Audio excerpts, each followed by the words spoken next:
Hello, welcome back. This is Kristen from Life of Crafting, and I'm doing a wrap-up series of cards that I made when I was away for my weekend down in Ocean City, New Jersey. I go to an event that has about 150 to 200 women at it, and they're mostly making scrapbooks, but my friend and Vicky and I go, and we do cards. In addition to that weekend, I will add a week on for myself to go and stay in the hotel, and I basically do whatever I feel like doing. Sometimes it's napping, but sometimes, most of the time, it's card making. So this particular time, I took a bunch of stuff down that were cards, projects I had started and had just been sitting around forever, or I did have a few that I prepped, and this was one, and this is not complete yet. I will go through some of this through this video. I basically made it a mission that I was using up all kinds of stuff. Sorry. When I was moving into the studio in my warehouse that I'm in now, I realized when I was moving all this stuff, like how many things that I've purchased or still had sitting around with intentions to use and never did, which don't we all, right? So one of the things I had was a bunch of these red card bases and envelopes. These were something I had bought off of Facebook Marketplace from a Stampin' Up rep and just kind of added it into a box of, I had a box going. I said, throw them in. Well, I also had in my stash, when I did some purchase from a yard sale, there was a demonstrator and she gave me all these card fronts as a freebie for what I was buying. And it was like, seriously, I think it was like 36 of this 4 1/4 by 5.5 card front. And this is from their old paper pack called Painted Christmas. So I started thinking to myself, like, I want to get rid of all these card bases. And then I was like, oh, let me get rid of this card front. But as I was going through, I also realized I had several of these poinsettias. This was a stamp and die set, probably from around 2015. The stamp was called Reason for the Season. And then they also had a stamp or punch that came out with the stamp.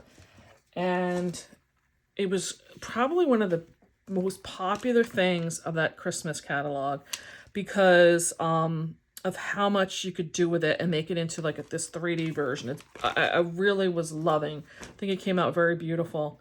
And I was going to a demonstrator known by the name of Gail Murray. And she's still doing it. And she would do monthly card, and she did such beautiful cards with this.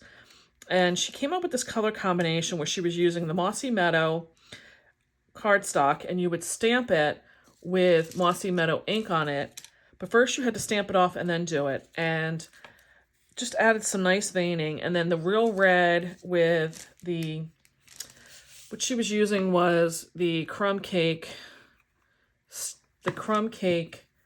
ink, and it's the same thing where you're basically just stamping it off, and there's really no rhyme or reason where you have to put the veining.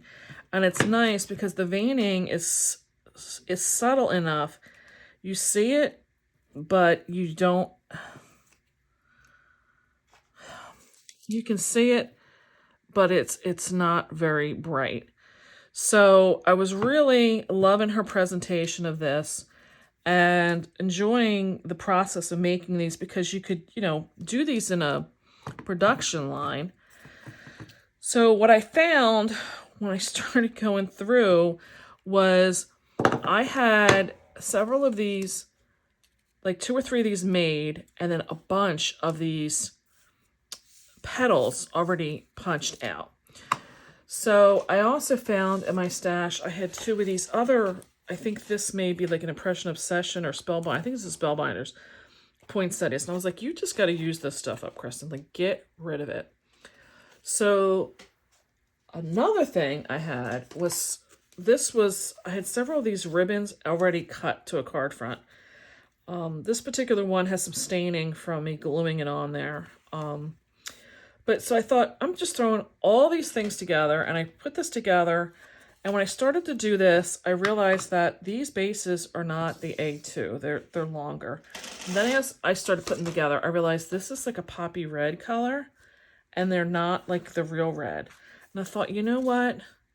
By the time I get it all together, you don't even notice it. So I had to just say, like, you know, just stop, Kristen. It looks fine. And then I just took some strips of scraps, red foil, or I'm sorry, gold foil, and just put them on the edge. So this is what I have so far. And then as I was putting these together, this was part of the die and a different punch that created this center, which was one that she was doing. And I thought, let me look through. And I have this whole thing, a Fun Stamper's Journey, sparkle drops. I have no idea. I don't buy Fun Stamper's Journey. I don't know how this got into like a whole sheet of them. They have 3 different sizes. There's like a few white ones in here, but they mostly are like a champagne color. And I was like, you need to just use this up. So I started putting them as my centers in here, which was great to get rid of. So the only thing I'm at the process now, this is where I came home, was I have all of my card bases ready to go. I have them all, you know, together in that sense. I do need to put my poinsettias together, and I have to come up with a sentiment. And to cover this up, I'm probably going to do something a little bit bigger and try and put it on the ribbon. So what I'm going to do right now to show you how I'm putting these together, I will put the one poinsettia together, and then I will be back to finish that off. What you're doing is when the punch is done, you have a large petal, a medium petal, this one that comes out that is like this, and that is the smallest. The little crisscross is what she was putting in the center. Where was that one at? Where did it go? She was doing gold foil with it, and she did 2 of them, and she just, you know, offset them. And then she did another, like, this was an old, like, little floral punch in the center. I didn't want to have to do all the different papers. And again, I was not at home, and it was like I was trying to just take as least amount with me, and it was just easier to take these than that. So the reason I got to the point was like, okay, it's just time to go. I didn't bring the circular punch with me because you basically start with a circle punch, and then I just ran my tape runner over it. And you take these leaves and you just pinch them in half. It's like simple enough. So to get the poinsettia as full as this is, it is 5 of the largest, 5 of the middle. You're going to cut 2 of or 4 of these, and then I do have 2. You could probably get away. You can probably get away with 2, but 3 of the large leaves in the mossy meadow. I think I would prefer a 3rd one. I don't know that I did enough. If I can, I am going to go back and probably punch out a 3rd one. So after you punch everything out, you put your stamping on there to give the veining. I just did, like I said, this is, I believe, a 1-inch punch. Let's see. Yeah, it's a 1-inch punch, circular punch that I still have to do. You just pinch these in half, and you put down the runner, and then you put the leaves in there. I do the runner the first time because I want them to stick, and I want them to stick quickly. Then I will go and do, like I said, the 5. I don't know if I have 5 of these. I thought I did 5, but I guess I did not. So there is, and again, some of these will come out darker than others. Just they go, like, you don't really have to worry about it. For the next layer, I will do my wet glue because I want to have some time to work with them, and I want my glue to work. Here we go. So I usually just put a dab in there, and then you just have to put these centered in the middle of where the other ones are. Sometimes I put them behind the leaves, sometimes I put them in front. Like this one may be better to put behind. What happens is when you start doing this, they want to start going in the same direction as the ones you already put down. If you have to, like I just did, I flattened them out and then I will prop them back up. So I will leave that by itself and let that dry just like that. And you can still, if you use the wet glue, that's the other thing. The wet glue, you can still kind of play with it even once it's dry. Like the paper will still move. Again, I'm just folding these in half. These, I'm going to do one version this way. And again, I'm not doing this with any like, oh God, it's going to be exactly in the middle or no. I'm just doing it this way and that way. So now I have 2 crisscrosses. I'm going to get my reverse tweezers, if I can find them. And I just want to grab them by the center. And again, this is now, you're going to have petals going in every different direction. And I just leave this to dry with my reverse tweezers. I'm probably going to let this dry for about 10 or 15 minutes. And then once that's done, I will glue that to the center of that. So again, the petals are all full. And I will drop a bunch of glue in there and use the reverse tweezers and I will let it dry. And then once it's dry, I just glue one of these on the inside. I like to get it to the point where all the red's done before I add the green. And the green's going to be the same thing. You're going to just take them, stamp them off the 2nd generation of ink in Mossy Meadow. And then I will just fill these in wherever I think it needs, you know, a little bit of full. And I just will glue it and shove them in. Like I said, I think it looks better with the 3. So I'm probably going to add a 3rd one and get them done. And then, so I'm going to work on now getting all of them put together and put on my card fronts. And then I will be back to show you what I'm doing for sentiments. Hello and welcome back. I have now finished all of my poinsettias and look at that lusciousness. Can't even tell you how beautiful it looks to see just this pile of red poinsettias. Oh my, it's beautiful. So I've now finished all the poinsettias. I've put them on. I did get the 3 on, and apparently I had stamped and punched the 3. So now I have to come up with something for the sentiment. Like I said, I'm kind of thinking I want it to go this way. I'm going to take a look through my stash. I will need something on white.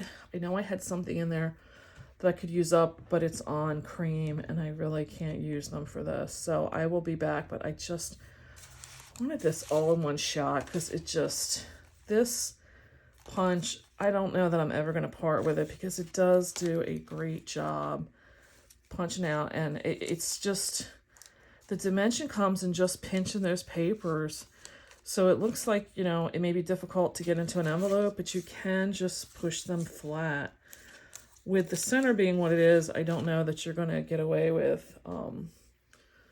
You may have to pay the additional postage. That's the only thing. But something like this is not...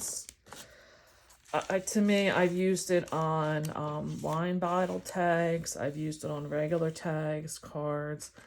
This is beautiful. Maybe I'll do the wine bottle tags again. Those were fast and easy. I liked those. So maybe we'll do them again soon. But for now, I'll be back after I get my sentiments going. See ya. So I think I can put the period finally on the end of this SAGA weekend card trip. Man, I promised myself that I was not moving on to anything else till these were done. And the only thing I have left is to put logos on the watermelon cards I did in a previous video that I'm waiting on white ink to come here for because I did them on black. But other than that, this is a wrap. These were done again with a lot of card stuff that was just sitting in my studio.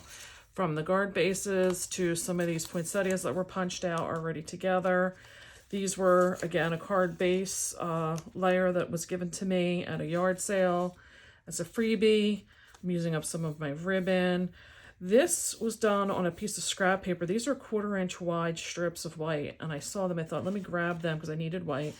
I've had this punch from Stampin' Up for a while, and I just took the label off. I forget what it's called. But it has, what's nice about it, it's got 2 different ends that you can put on the end of your paper. The only problem I had was you have to get your paper like in these grooves, and sometimes it would be like on the top of one and on the bottom of the other, and it wouldn't cut out evenly. But honestly, I don't think you really notice. I mean, like if you really want to scrutinize, you'd notice. But like I said, I think they came out very nice. Just isn't necessarily the easiest one to do, but I think if you really are looking to spend some time and attention, this punch set, like I said, you'd have to go to third-party marketplaces to find it, but I have been a fan of that since it came out. I did use some Catherine Pooler Deck the Halls ink for the green, which I thought went fine with the Mossy Meadow. The stamp is a stamp from Tim Holtz. Grab this. Oh my god, all the way on the other side of my table. This was from one called Simple Sayings. This is one I've shown before. It's got a distressed look where it's supposed to look like there's flecks in the letters missing. I was trying to find something that would fit this section, but wasn't too... it had to have a little bit of elegance to it to match the papers and stuff, so I thought this was a good fix that would fit. The Merry Christmas would have been nice too, but I just decided to go with Happy Holidays because, you know, mix it up. I use Merry Christmas a lot, so I figured let me just try something different. So that is a wrap. Oh, and I did use one of these sponge daubers to just go around the edge of the sentiment because I felt like it was blending in too much. So to give it another, I probably could have punched out another one and did a shadow behind it, but for the trying to get this done quickly, we wanted to move it along. So I will talk to you later, and I will catch you in the next one. Thanks a lot. And like I said, I am done. Finally. Would love some thumbs up if you got some good inspiration out of this series. And I'll catch you the next time. Bye.